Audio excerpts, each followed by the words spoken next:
We've been doing this for many years, and you see stories like this. I got to tell you, this is one that really just pulled at our heartstrings. It was so hard to watch as each and every family member came here to the scene at Greenfield and Curtis, finding out about the news and then collapsing one after another. Sadly, this young woman meant so much, not just to her family and her friends, but to the entire community. She loved everybody. She loved to take care of people. That's what she did. The mother of 23-year-old Diamond Scott, held up by family hours after finding out her daughter died in this accident. Diamond was driving northbound in this silver Grand Am on Greenfield around 4 a.m.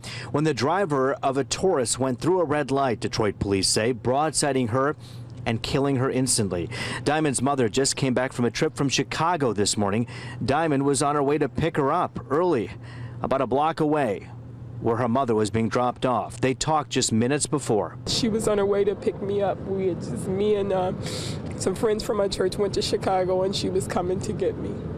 And I talked to her maybe like 2 seconds, and she said, "Mom, get ready to pull up." And I said, "I'm right here." They were on the phone about 5 minutes prior, and as she got closer, the mother got closer, she began to call her daughter, and when her daughter did not answer, she knew something was wrong.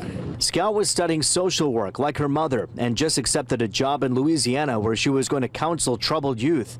Her giving and caring nature didn't stop there. She loved to help people.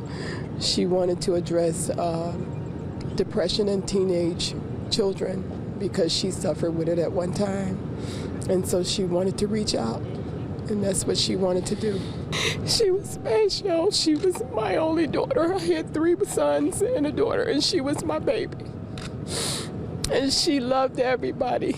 She wanted to give one of her kidneys to a young man in my church.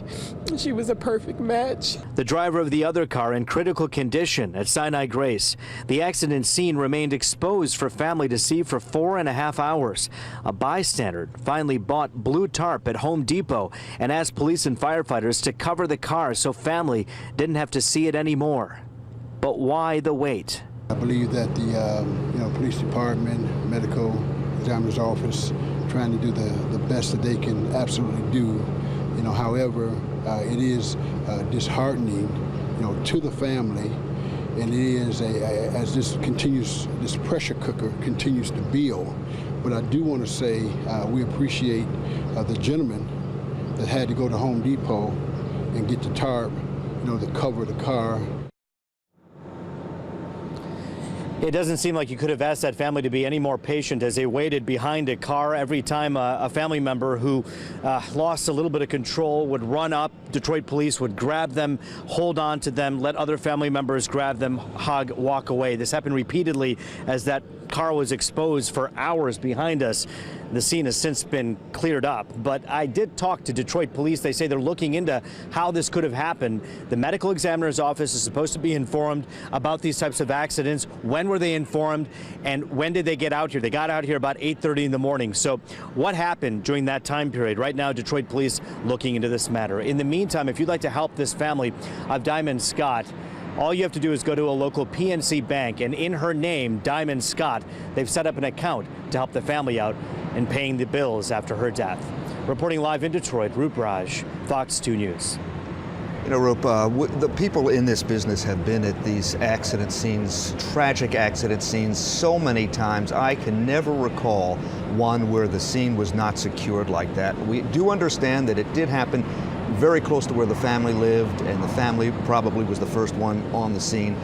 But still, for that not to be secured for the family's benefit, for the poor victim's dignity, I know they're looking into it right now, but I just can't believe it. It's unbelievable for so long. I agree with you, Murray. Actually, I got to tell you, as soon as I walked around to the side and had noticed that it was exposed, I immediately called the medical examiner's office. I called a couple of sources of mine in the Detroit Police Department, and I asked them very clearly, and I asked them the question, how could this be? This is not a third world country. We don't allow this to happen. We have to have dignity for the dead. Where is the tarp? As I was saying that, one of the gentlemen said, "I'm going." And he walked to Home Depot, grabbed some tarp, came back, handed it to Detroit police, and to the firefighters. Now, keep in mind, though, I will tell you, in terms of responsibility here, the Detroit police don't carry tarp with them. They're not supposed to put the tarp over the scene. It's the medical examiner's office and the firefighters who come to the scene. They're supposed to block off that area. The question is, when did the call go into the ME's office, and how long did it take for them to get here? Those are the questions that have to be answered right now.